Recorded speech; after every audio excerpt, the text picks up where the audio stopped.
On this episode of In Dad's Garage, I'm going to show you how I transform my dream garden bar from this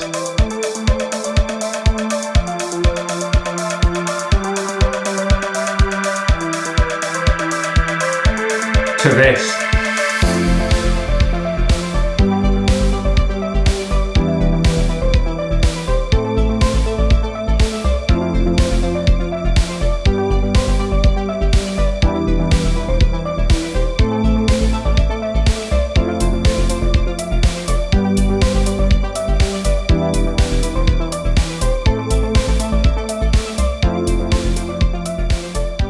So if you're new to the channel or new to this build series, then we've undergone quite a journey over the last few videos to transform the original bar into this new bar with a lot more usable space. But to get from where we were to where we are now, we've had to do quite a few things, including ripping up decking boards, pulling off the original plasterboard, relocating walls and windows, building new stud work, running new electrics, re-insulating and re-plasterboarding the walls, laying new flooring, plastering and then repainting the room, fitting new skirting boards and plug sockets, and then finally building a new seating area. But we're now ready for the pièce de résistance, to build the new bar wall. So let's jump straight into it. So to get the garden bar ready for the wall build, I've already installed this lovely double door under counter beer fridge in these two lovely under counter cupboards. But before we can go any further with the bar wall build, the first thing we need to do is fit a new worktop. So let's crack on with that now. Fitting this worktop wasn't really a job I fancied doing today by myself, so I employed past self to come and knock one out for me. So because this room has funny angles, it's going to be quite tricky to cut the worktop, so I opted to use a scrap piece of worktop which is slightly narrower than the width of the room, and then use the box technique to run the box along the edge of the wall and mark with a pencil on the worktop, which will give me the perfect angle, and that way I can use this worktop as a template to cut the actual piece of worktop that we'll be using. And just by clamping my spirit level down to the worktop and using a couple of clamps either side, I can then measure a perfect distance from the line that I've drawn that matches the edge of my saw and use that straight edge as a guide to get the perfect cut. And obviously we need a quick test fit just to make sure the process actually worked. Measure twice, cut once. So here I'm just wrapping some masking tape around the edge, which is where I'm going to be cutting the worktop. Without masking tape, sometimes the saw blades can chip the edge and it just doesn't look quite as neat and clean as it could do. Obviously, on In Dad's Garage, we always like to do a professional job. Now with our line marked on the masking tape, we can just slide the template worktop back, clamp it in place, and then once again, use the saw to get a perfect cut. With one side perfectly cut, I can now bring the template piece of worktop in and do the same process to the other side, once again using the box technique to mark the edge, taking it back outside and then trimming it off.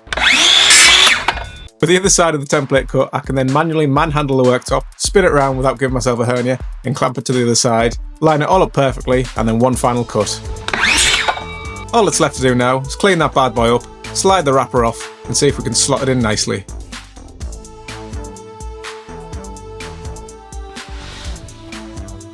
Nice! Right, back to future self. And what a difference that has made already. Right, now we need to clear everything off this back wall and make some room, and then I'll tell you what we're going to do next.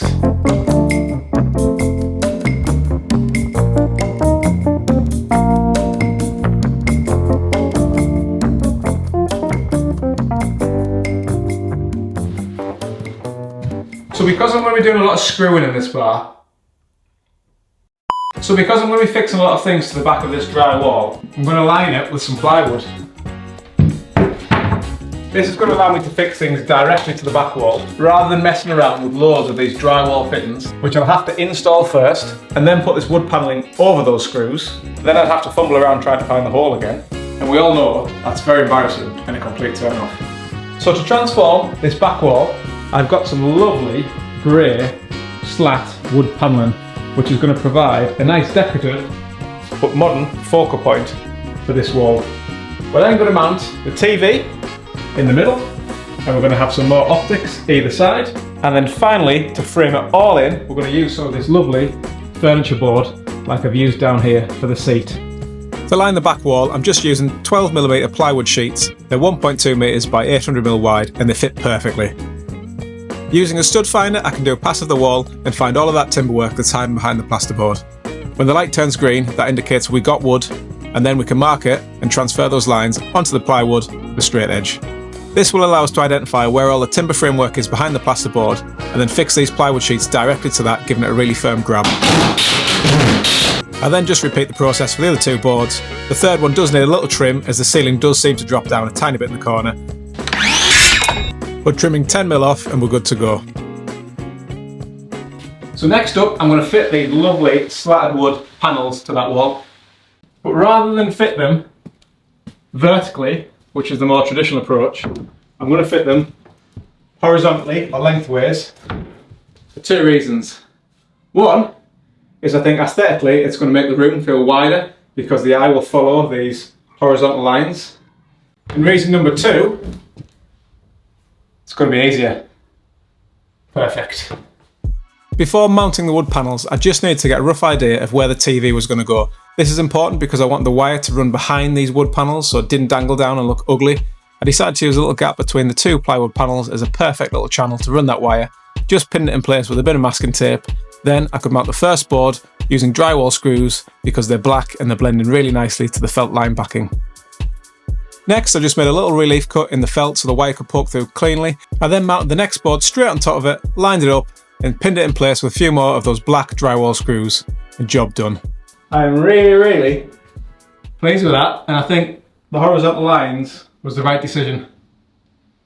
Right, next job. So because I plan to put this TV in the middle of the wall there, and then have a set of optics in either side, I want a way to frame all of this in and compartmentalise the optics and the TV separately. So my plan is to build a custom made unit around the whole of this back wall and really make a feature of it. And to do that, I'm going to use some of this furniture board. Now you could also use MDF, but the problem with MDF is you'd have to paint it, and that's just too much messing about for me. So it really does make sense just to use this ready finished furniture board that I used for this custom built bench in the last episode, and then everything's going to be in keeping and it's going to match the rest of the room. Okay. So I don't really have a plan for this. I'm probably just going to make it up as I go along. But I do have a vision. And a vision is the art of seeing what's invisible to others. And sometimes that's enough. So the first thing I do is remove the worktop once again. Then I can get the two pieces of 2.4 m length furniture board and line them up on top of the worktop and use the worktop as a template to get the right angle cuts so this furniture board goes the whole width of the room and fits perfectly.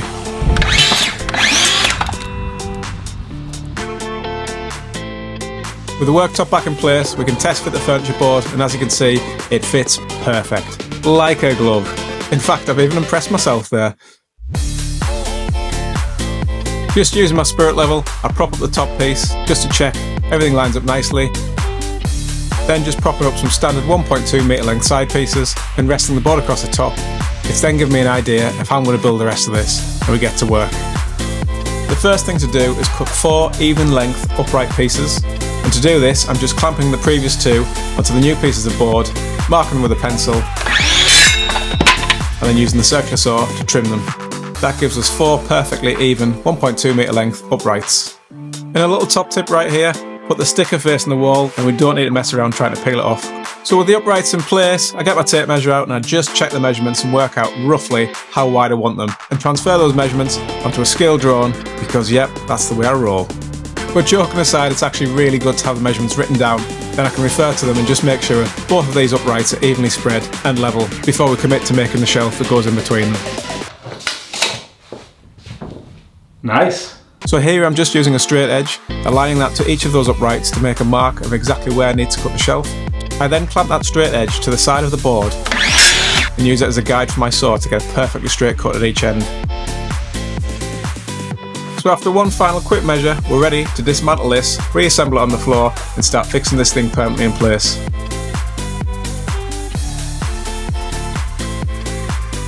Doesn't look good. It's a pull from a...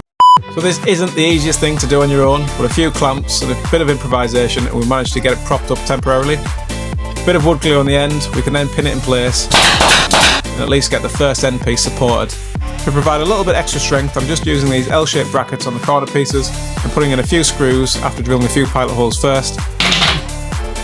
Next, I can revert back to my plan and work out where I need to measure the mark for the middle piece, add some more glue, line it up, and then pin it in place. Then I fix and place this T-bracket and clean up after myself because I've got that white muck all over again. Lining up the next upright is really easy because I can use the shelf as a spacer. So I just clamp the shelf in the middle, put on some glue, and then pin it in place. And of course, screw on a T-bracket. To work out how low I need the middle shelf to go, I measure the TV and give myself a 4-inch gap at each side. I then mark that on the boards with a straight edge and use clamps either side as a temporary support just to rest the shelf while I glue and pin one side at a time. I then repeat that process on the other side, clamping the straight edge to give it a nice level lie, then one last final measurement before pinning it in place. You dirty boy. With the T-brackets installed on the middle shelf, I can finally move on to the last upright, following the same process, clamping the end, putting some glue on, and pinning it in place. Can't believe it, that last nail I just fired through there has just shot out the front. It's gone down and then kicked off that way. Gutted. I'm going to have to try and see if I can cut that off really carefully. Ugh. But don't worry, the Dremel here came to save the day. A quick little whiz and it's off. And here's the final result. Next up, we just need to cut the last two side shelves. So a quick trim with the saw, make sure everything's level and lined up. And it is. Then I can quickly measure and cut out my edge blanking piece. Really? Finally bringing the unit back to the ground to fit the last two shelves, and job done. Boom! And just like that, job done. I am really pleased with that.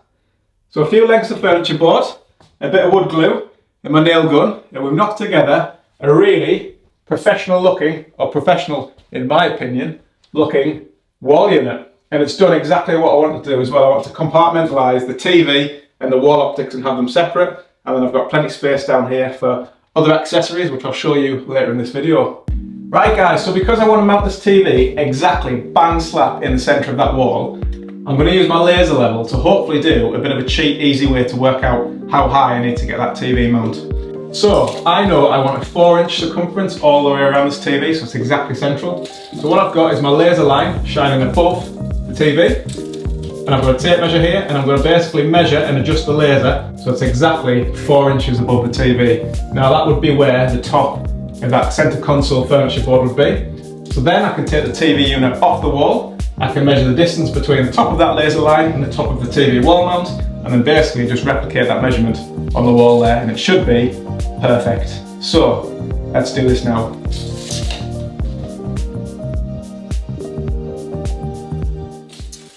Perfect. So the laser level is now exactly 4 inches above the top of the TV. And I've just checked that the TV is level as well because we don't want to be taking any cockeyed skew width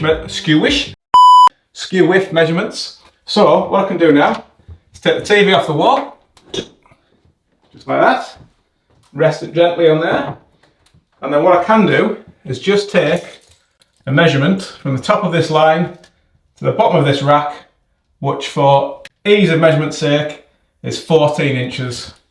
So what we need to do is measure 14 inches down from the top of here to the centre and then screw that on, and then when we put the TV back on the wall, that should be exactly 4 inches below the top of the board. Easy.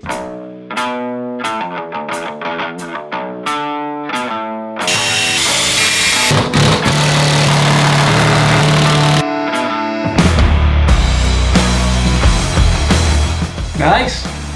Right, let's get the optics up.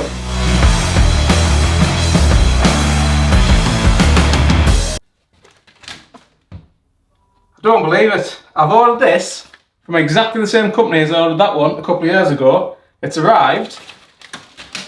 It's all plastic. It's not even aluminium. What is going on?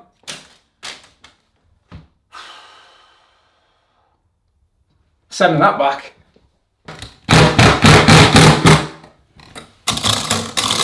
Right. Well, while waiting for the other one to come in the post, let's put up some mood lighting. Right guys, so in previous videos I said I was going to install a disco ball into the middle of the room, but I've had a slight change of plan since then.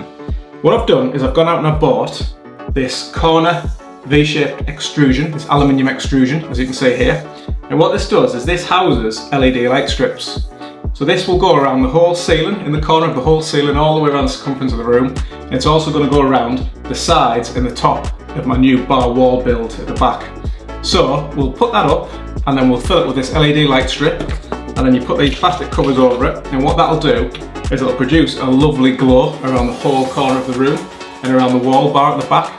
And then you can set that to disco mode, so when music's playing, it'll just strobe and flash to the beat of the music. So hopefully that'll be a cool little addition and a bit of mood lighting for the bar. So let's get this installed.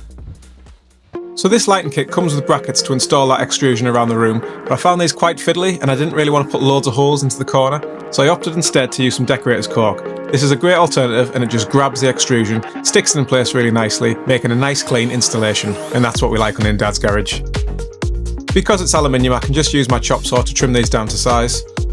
Working my way all around the edge of the room, just using that decorator's cork to stick it in place, and finally returning back to the bar wall.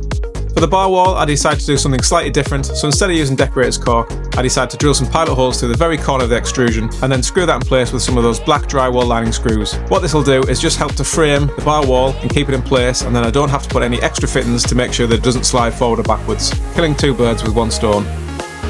Finally, I could go around and stick all of the LED light strips into those extrusions, and then finishing it all off with those plastic covers that just clip into place with a little bit of gentle persuasion and a thumb slide. Finally, just connect the wires, switch on the plug socket, and job done. Ho ho ho ho! That looks awesome. You guys are going to have to wait till the end of the video to see them. Nice! So the postman has just been and he's delivered the final part for this wall build. So let's erect this the easy way. 3, 2, 1.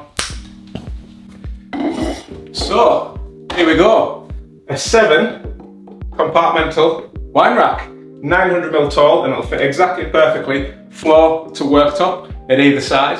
And it's worked out really well because I ordered these from B&Q and I ordered the grey oak effect ones, and I wasn't quite sure whether they were going to fit in and match, but actually it's exactly the same pattern as the furniture board I used for the bar wall, and also the kick panel around the chair, so really pleased with that. So I've installed the one at that side already, and I've butted everything up flush to that side of the wall, so we just need to fit this one in this side next.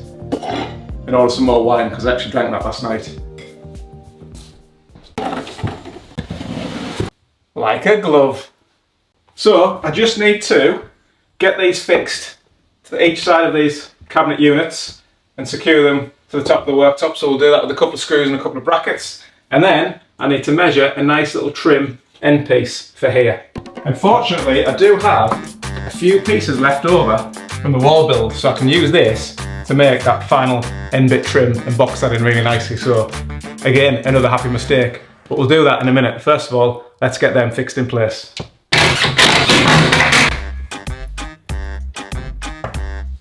Nice, right. Let's do the trim pieces for each end next. So I've just cut a little test piece. This is 50mm wide or 5cm wide, and that's going to fit perfectly in there. So if I cut a full length strip, that'll give me just a little gap at the side, and I can cork that and just fill it smooth. So that'll run all the way down the side of there. And I think what I'll probably do is I'll just trim the skirting board here with my multi-tool, so I can get a full length strip there, and I'm not messing around trying to cut around the shape of the skirting board. So I've cut that piece angled because obviously the wall isn't square. I then use some of this Makeover super glue that uses an aerosol activator that instantly makes the glue go off and sticks it in place without any messing around. And do exactly the same on the other side.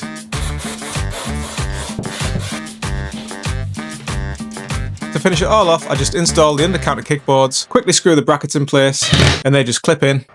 The left side one just needs a tiny little trim, so a quick trim of the saw and job done.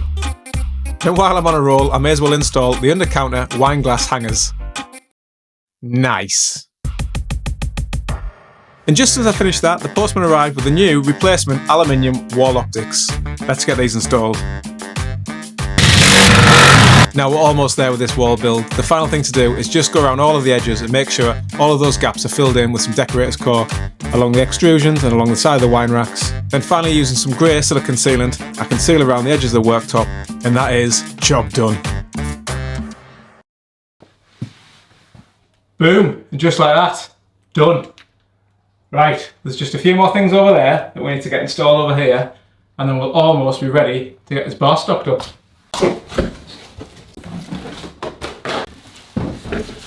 Oh, nice.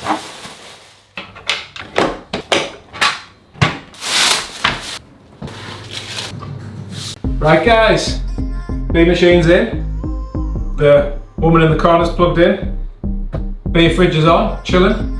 I've pretty much now reached the end of my jurisdiction. I've done the joinery, I've done the electrical work, I've done the lights, I've pretty much done everything, as you've seen. But all that's left to do now is accessorise and stock the bar, and that is my wife's domain, and I would not dare attempt to do any of that without her authority. So, on that note, I'll check back with you guys in a few minutes.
Alright guys, well, another build series complete, and I have to say, I am absolutely over the moon with the way this bar's turned out. It's exactly what I envisaged and had planned all along, as you can tell.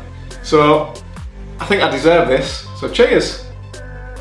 So I just want to say a huge thank you to all you guys who've continued to support the channel, subscribing, giving the videos a thumbs up and leaving such nice kind comments and words. It really does keep me motivated to carry on making videos like this for you guys. So huge thank you. And also a big thank you to Electric Dave, who obviously hooked me up 100% legitimately.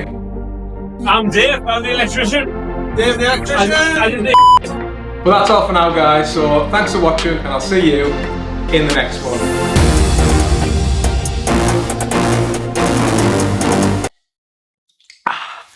Not sponsored by Stella Artois.